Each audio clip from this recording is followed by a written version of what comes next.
Hi guys, this is Omkar and with me I have Avinash. Hi guys. तो आज का जो वीडियो होने वाला है ना, वापस हम लोग एक अनहोनी एक स्टोरी लेके आए हैं और ये स्टोरी तो बहुत ही इनक्रेडिबल है। इसके ऊपर ऑलरेडी एक सीरीज़ बनाई है जो हम लोग वो सीरीज़ भी फॉलो कर रहे हैं हम लोग। और इट इज़ लाइक मुझे बहुत ही अलग स्टोरी लगी ये। अभी पता नहीं वो स्टोरी है या रियलिटी है, क्योंकि अलग ही एक कॉन्सेप्ट पे बेस्ड है। तो आज का जो वीडियो है वो चलिए चालू करते चलते चलते। चलो।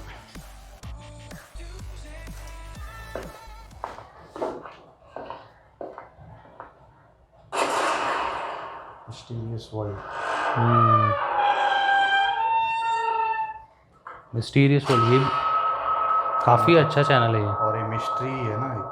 यस, और काफ़ी Missing अच्छा Flight चैनल ये Case। चैनल में हेलो मैं। दोस्तों, मिस्टीरियस और हिंदी में एक बार फिर आप सभी का हार्दिक स्वागत है। अलग अलग एयरलाइंस के अलग अलग जहाज़ों के लापता होने की खबरों को अक्सर आप लोग न्यूज़ चैनल्स और न्यूज़पेपर्स में देखते होंगे, जिसमें से एक तरफ कुछ सौभाग्यशाली प्लेन्स और उनके यात्री सकुशल अपने गंतव्य स्थान तक पहुंच जाते हैं, वहीं दूसरी ओर कुछ केसेस ऐसे भी होते हैं जिसमें जहाज और जहाज में बैठे यात्रियों का कोई अता पता नहीं लग पाता और ऐसी घटनाएं एक रहस्य बनकर रह जाती हैं जिसका जवाब ना तो किसी जांच एजेंसी के पास होता है और ना ही इनका कोई प्रत्यक्षदर्शी होता है। एक ऐसी ही बेहद मिस्टीरियस और रोमांचक घटना के बारे में हम आज आप सभी को बताने जा रहे हैं, जिसे एविएशन की दुनिया की सबसे रहस्यमय घटना माना जाता है। एक ऐसी घटना जिसके राज का खुलासा आज तक कोई नहीं कर सका है और जिसे दुनिया के सामने आने से रोकने की पुरजोर कोशिश की गई। 4 सितंबर 1954 की सुबह सैंटियागो एयरलाइंस की फ्लाइट TWA 513 ने वेस्ट जर्मनी के एक एयरपोर्ट से 92 लोगों के साथ पोर्टो एलेग्रे ब्राजील के लिए उड़ान भरी। ये यात्रा लगभग 18 घंटे की होने वाली थी, लेकिन उड़ान के कुछ ही घंटों बाद फ्लाइट का कॉन्टैक्ट कंट्रोल स्टेशन से टूट गया। दिन बीते, महीने बीते, साल बीते, लेकिन इस फ्लाइट की कोई खबर नहीं मिली। लोगों को लगा कि फ्लाइट 513 और उसके 92 पैसेंजर्स को ये नीला दैत्य निगल गया और लोगों ने ये मान लिया कि उन्होंने फ्लाइट 513 और उन 92 यात्रियों को हमेशा के लिए खो दिया।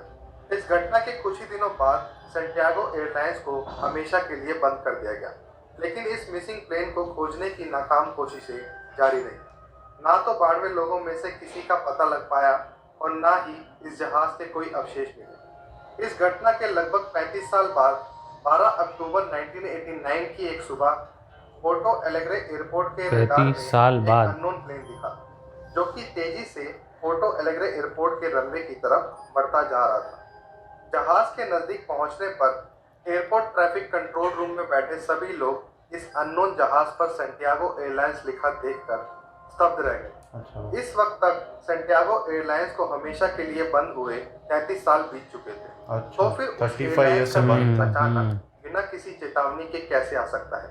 यह प्रश्न वहां मौजूद सभी लोगों के मन में उत्सुकता और डर के रूप में घर किए जा रहा था। लोगों की जिज्ञासा और मन में उठ रहे अनेकों सवालों के बीच वो प्लेन एयरपोर्ट पर लैंड हुआ और वहां मौजूद सभी लोग सन रह गए, क्योंकि ये वही फ्लाइट 513 थी जो 35 साल पहले अपनी उड़ान के कुछ ही घंटों बाद ही अचानक रहस्यमय तरीके से गायब हो गई थी।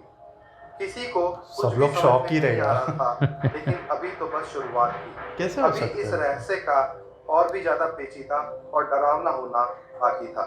ATC ने जहाज के पायलट से कांटेक्ट करने की कई कोशिशें की, लेकिन कोई जवाब ना आने पर एयरपोर्ट अथॉरिटी ने जहाज में अंदर जाने का फैसला किया और जैसे तैसे जहाज के दरवाजों को खोला गया। उसके बाद वहां मौजूद लोगों ने जो देखा वो देखकर सभी लोग हक्के बक्के रह गए। जहाज में इंसानों की जगह अब सिर्फ इंसानी कंकाल मौजूद थे, जो कि After 35 years था। Yes yes yes. Airport authority के लोग दौड़कर कॉकपिट की ओर गए और वो पायलट से अपने सवालों के जवाब चाहते थे, लेकिन कॉकपिट का दरवाजा खुलते ही उन्होंने देखा कि जहाज का पायलट भी एक कंकाल में तब्दील हो चुका था, लेकिन उसके हाथ अभी भी प्लेन के नेविगेशन कंट्रोल्स पर थे। ब्राजीलियन गवर्नमेंट ने इस घटना की तफ्तीश को बेहद गोपनीय रखा और किसी भी तरह की कोई भी इंफॉर्मेशन बाहर नहीं आ सकी। ब्राजीलियन गवर्नमेंट के इस रवैये ने पैरानॉर्मल इन्वेस्टिगेटर्स और अन्य इन्वेस्टिगेशन एजेंसीज के कान खड़े कर दिए कि आखिर उस दिन हुआ क्या था। आखिर उस घटना में ऐसे कौन से राज छुपे थे जिसे गवर्नमेंट और पोर्टो एलेग्रे अथॉरिटीज दुनिया के सामने नहीं आने देना चाहती थी। इस घटना ने उस समय के सबसे सम्मानित पैरानॉर्मल इन्वेस्टिगेटर और वैज्ञानिक डॉक्टर अटेलो का ध्यान भी अपनी ओर खींचा, जिन्होंने इस राज को जानने की और घटना के असल कारकों का पता लगाने की पुरजोर कोशिश की। लेकिन ये सभी इन्वेस्टिगेटर्स अंततः एक ही थ्योरी दुनिया को दे पाए कि शायद फ्लाइट 513 किसी तरह के टेम्पोरल टाइम बबल में एंटर हुई और सन 1989 के काल में पहुंच गई।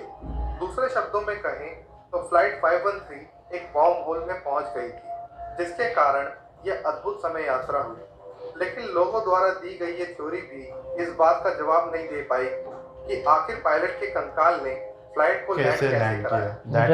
कौन से राज थे जिन्हें पूरी तरह बाहर नहीं आने दिया गया।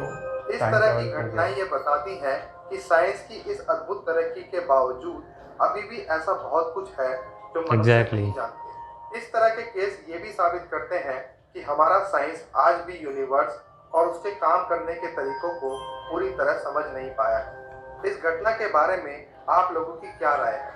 आप अपनी राय हमारे साथ कमेंट्स के माध्यम से जरूर। तो क्या लगता है? ये स्टोरी एक्चुअली एक मिस्ट्री स्टोरी है, मतलब एग्जैक्टली। और ये स्टोरी जो है मतलब जिस टाइम पे आया था, ब्राज़ील गवर्नमेंट ने ये स्टोरी को बहुत ही टॉप सीक्रेट रखा था, क्योंकि ये बहुत इसमें दोनों कंट्रीज के मतलब बहुत ही सीक्रेटिव ये मिशन एग्जैक्टली। और इसके बारे में ज़्यादा कुछ मिलेगा भी नहीं इंटरनेट पे। अगर आप सर्च करोगे तो ये स्टोरीज बहुत लोगों को पता है, लेकिन एक्चुअल फैक्ट्स जो है ये इसके बारे में ज़्यादा किसी को पता नहीं है कि एक्चुअल में क्या हुआ था। एग्जैक्टली। और ये जो टाइम ट्रैवल का जो सीन है वो तो किसी साइंस फिक्शन मूवी जैसा ही लग रहा है। और लेकिन एक तेरे को पता है, एक मैं मेरे दिमाग में वही क्वेश्चन है कि 35 ईयर्स अगर वो सपोज वर्म होल में भी गया, ठीक है, टाइम ट्रैवल करके 35 ईयर्स में बाद में वो लैंड करता है वो प्लेन, फिर भी 35 ईयर्स में ऐसा नहीं होना चाहिए था कि वो पूरा स्केलेटन हो गए।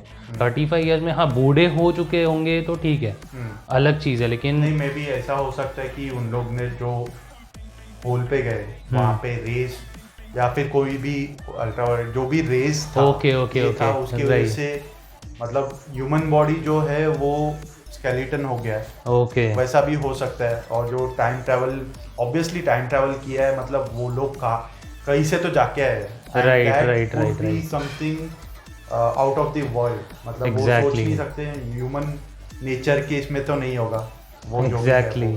अगर ऐसा हुआ है कुछ तो सीरियसली ऐसा बहुत सारा ये सब ऐसा कुछ ऐसा बहुत सारी चीज़ें हैं जो ये स्टोरी बहुत ही इंटरेस्टिंग है, क्योंकि मतलब आफ्टर 35 ईयर जो मतलब प्लेन लैंड हो, और वो जो एयरलाइंस है वो 35 ईयर्स से बंद हो गया था। और वो एयरलाइंस मतलब वो प्लेन आना ब्राज़ील में, जो कि एक जर्मनी से फ्लाइट था ये ब्राज़ील तक, जर्मनी से ब्राज़ील तक पहुंचना, और वही जो एयरपोर्ट है जहाँ पे उसको लैंड करना था वही एयरपोर्ट पे उसने लैंड किया। एग्जैक्टली। और वो भी प्रॉपरली लैंड हो गया। और एयरपोर्ट अथॉरिटीज वो टाइम पे मतलब शॉक थे कि ये एयरलाइन कैसे आ गया यहाँ पे, ये एयरलाइन कैसे लैंड हो चुका है, जो कि 35 ईयर्स पहले ये कंपनी बंद हो चुका था।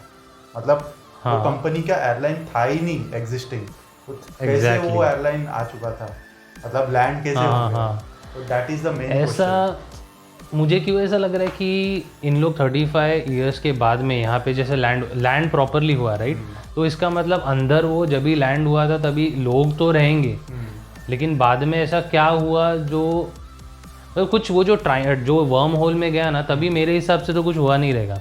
लेकिन जब भी मे बी उन लोग वापस आए रहेंगे और जब भी वो लैंड हो गया रहेगा उसके बाद में कुछ हुआ रहेगा। अभी क्या हुआ क्या नहीं वो सब कुछ हम लोग नहीं बता सकते, ये एक बहुत बड़ी मिस्ट्री है। और ये स्टोरी के ऊपर JL50 नाम का एक एग्जैक्टली जिसमें अभय देओल है, पंकज कपूर है, बहुत ही अच्छी स्टोरी है, टाइम ट्रैवल के ऊपर ही है और थोड़ा बहुत सिमिलर है ये स्टोरी के ऊपर।